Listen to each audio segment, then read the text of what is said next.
There is absolutely no moral difference between preferencing Clive Palmer or Pauline Hanson or the Greens. We have a very eccentric electoral system, which means you have to preference somebody. Now, what Chris Bowen and part of the media are asking the Liberals to do is ensure that a Labor senator or a Green senator gets the last Senate position in Queensland. Now, that is utterly ridiculous. The Deputy Leader of the Greens Party, Adam Bandt, called Jim Molan, one of the most magnificent soldiers Australia has ever produced, a war criminal. The Greens Party is a party of hatred of Western civilisation and of our economy, which wants to deindustrialise Australia and destroy every tradition we've been built on.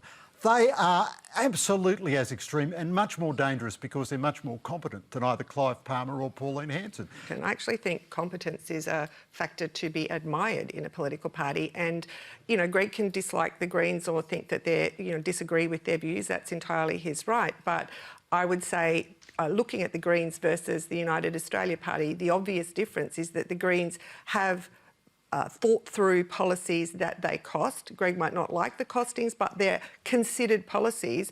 The United Australia policy has, no policies at all or policies that they pull out of their ear. I think it's this false equivalence that we now have between the far left and the far right.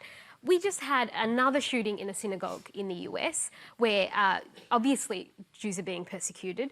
We had the Christchurch shooting. We know from intelligence that the greatest threat to safety is the far right in this country. We're seeing Fraser Anning supporters bashing up journalists, which is an appalling state of affairs. So to create this kind of, they're bad on this side and they're bad on this side, it's just false and it's dangerous. You're saying they're only bad on one side? No, I'm saying that the knowledge that we have now is that the danger is greater on one side to a physical safety of people, particularly religious minorities. Yeah, that's not entirely true. Look, I despise the far right in this country. I despise them. And I don't accept for a second that Tony Abbott or Peter Dutton or Barnaby Joyce are the far right. I despise Fraser Anning and everything he stands for. And I despise people who base anything on racial motivation.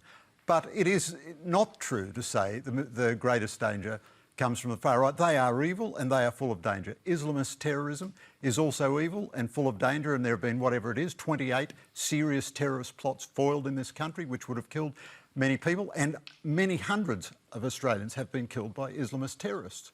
Not by the far right. That doesn't fall in our political spectrum, does it? We don't vote for Islamist terrorists. I don't have any truck for any of them. And I'm not suggesting the Greens are terrorists. I'm suggesting they hate our society and their policies are insane. OK. There's a difference.